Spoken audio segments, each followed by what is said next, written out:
Di awal tahun 2025 pembahasan gua udah mulai full ngebahas persoalan per iPhone dan iPhone jadul, iPhone agak baru, iPhone paling gen-gen baru, sampai rumor yang salah ternyata iPhone 16e.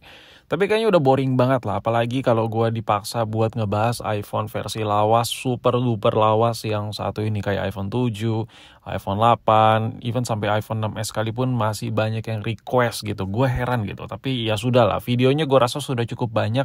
Kali ini kalau lu ngerasa bosen, apalagi gue yang sebagai ngebuat kontennya, sampai dibilang, "Bang, lu anjir kek." Gue tuh sebagai yang bikin videonya, yang rekam, yang sambil ngedit juga. Boring banget men, sumpah. Si Ipon 7 yang satu ini. Tapi ya udahlah, kita sampingkan dulu, kita hindarin dulu si ipong-ipongan. Buat lu di luaran sana, apalagi yang lagi nontonin video gaje ini, yang lagi nontonin video nggak jelas ini, lagi pakai HP jaduls dan ada kepikiran buat ganti, tapi lu kayaknya berasa boring banget, kayak pengen ganti HP apa gitu ya kan. Gue punya rekomendasi, tapi biarkan gue untuk berbacot-bacot dulu. Tapi kebanyakan handphone yang budget harga 1 juta, 2 juta, 3 juta, atau under 3 juta, itu bentukannya tuh kayak mirip-mirip gitu semua. Posisi kameranya di sini, di situ, di sini, ya kayak gitu-gitu ya, kayak cuma diputar-putar dikit-dikit aja. Yang bagian backdoornya ada yang matte, ada yang kinyis-kinyis kilat, ya ada yang super glossy, ada yang full color, ada yang logonya gede ya kan. Paling banyak mau tau apa? Bentukan boba kayak iPhone. Nah, ini adalah yang sering banget terjadi dan bisa lu alamin ketika lu pengen upgrade HP, khususnya Android. Boring banget ya kan? Boring cu. Seperti biasa ya kan, dengan desain boba kayak gini mending lah kalau kameranya jos gitu ya kan. Gonjreng sekali foto tuh mantap gitu. Hasilnya nggak mantul boy, nggak sesuai dengan perboba-bobaan yang ditawarkan gitu. Tapi apakah bisa disalahkan? Of course no, tidak. Karena harganya murah ya. Kita ngincar gengsi ala-ala perboba-bobaan. Beli boba, pakein case dari jauh kayak Ipong ya kan. Gua ada rekomendasi, ini dia handphone yang benar-benar keren yang tahun 2024 gua bahas ya, apalagi kalau bukan Vivo V40 Lite ya.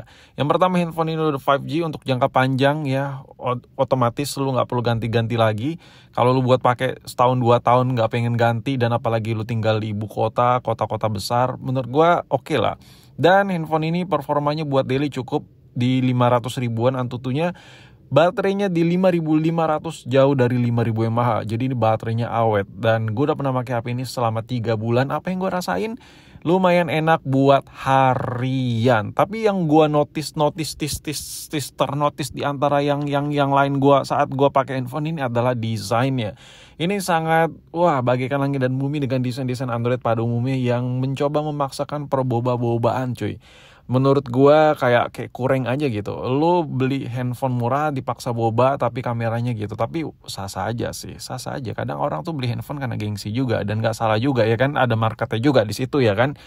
Jadi ya, good job buat Vivo, ini adalah HP terganteng. Dan masalahnya kalau lu pengen drill boba ya lu beli iPhone. Dan biasanya kalau lu beli iPhone yang boba, rogo kocek yang dalam nih. Kalau boba udah boxy gitu, kotaknya minimal 12 Pro tuh ya kan.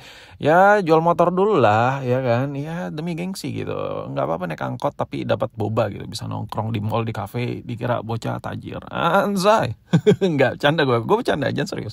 Apalagi buat lo di luaran sana yang pengen upgrade karena Dynamic Island-nya, monggo kalau ada duit silakan. Tapi kalau lo beli iPhone ya di budget under 5 juta, lo tuh bakal dikasih HP Pony. Apalagi kalau lo budget ngepres 2 juta seharga Vivo ini, mungkin lo dikasih Pony yang bypass, dan mungkin lo dikasih Pony yang Face ID-nya mati, yang mungkin layar retak, ya gitulah. Kejam.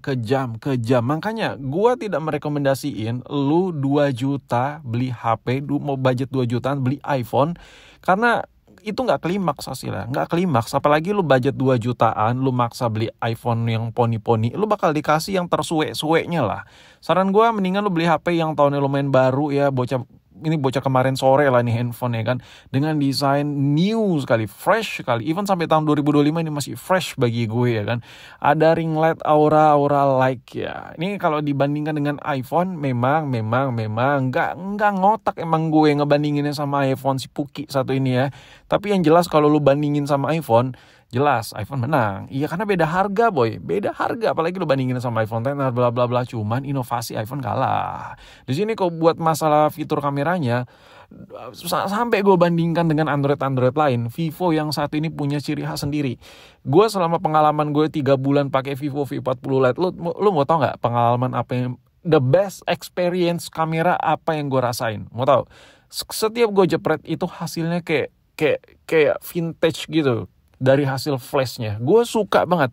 Ya sayangnya aja gue nggak punya muka ya. Beberapa foto-foto gue lagi ada di pantai, ya kan, gue lagi ada di gunung, di kosan cewek, tuh fotonya tuh seketika foto tuh vintage gitu. Itu berkat apa? Berkat lampu auranya, dia bisa menyesuaikan. Hasilnya bagus banget, bagus banget. Ini bukan sekedar desain dengan kamera yang elegan, yang ada ring-ring LED-nya gitu, bukan.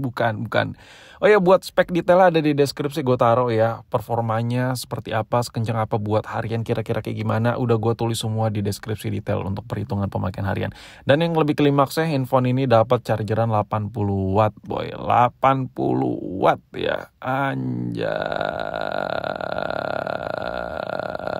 Dan dikasih kabel yang tebal banget yang mensupport chargeran yang super bagong ya. Beda cerita kalau lu beli Android lainnya, beda cerita kalau apalagi lu beli iPhone budget 2 jutaan beli HP second, lu dapat HP apa? Budget 2 jutaan lu beli HP second, si Vivo ini lu dapat yang klimaks. Kita ngomongin soal display, nggak usah cemas kalian. Kalau dibandingkan dengan layar-layar flagship lainnya, kita ambil contoh dari Apple Keroak lah. Emang si Puki satu ini suka kali bandingin sama si Ipong, kreak kali lah ini konten kreator satu ini ya kan. Kalau dibandingkan ya jelas ya, bagaikan langit dan bumi. Harganya kastanya. Tapi kalau kita ngomongin spek ya, layar si Ipong yang satu ini mulai dari si Puki mulai memanas nih, bikin yang nonton tuh head comment. Ayo jangan lupa head comment dan dislike bila perlu report videonya. Anjir, lengkap gak tuh? Langsung gue terusin sebelum lu berpikir gitu. Jadi kalau lu bandingkan dengan iPhone, yang bakal berasa ya, ini gue sebenarnya gak ngebandingin device to device ya, tapi harganya ya, ini gue kasih lihat datanya aja deh.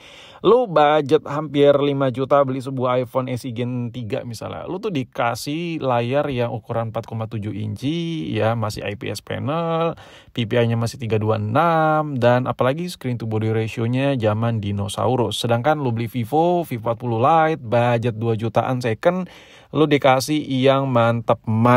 Contohnya apa sih, Nyet? Nah, gue kasih lihat nih. AMOLED ya, iPhone masih IPS. Nitsnya 1200 sampai 1800 peak-nya ya. Terus ukurannya 6,6 inci ya, gila ya kan. Lu di budget 2 jutaan dikasih layar yang klimaks gitu, yang udah top ya. Jadi menurut gue ini bukan perbandingan ya. Ini gue pengen kasih bukti aja bahwa Vivo ini lumayan serius buat ngegarap Vivo V40 Lite ini. Dengan budget 2 jutaan lu dikasih yang lumayan klimaks. Jadi menurut gue di tahun 2025 harganya udah lebih murah sekian ratus ribu dibandingkan tahun kemarin harga secondnya. Ini salah satu handphone yang lumayan worth it. Spek detailnya gue taruh di deskripsi.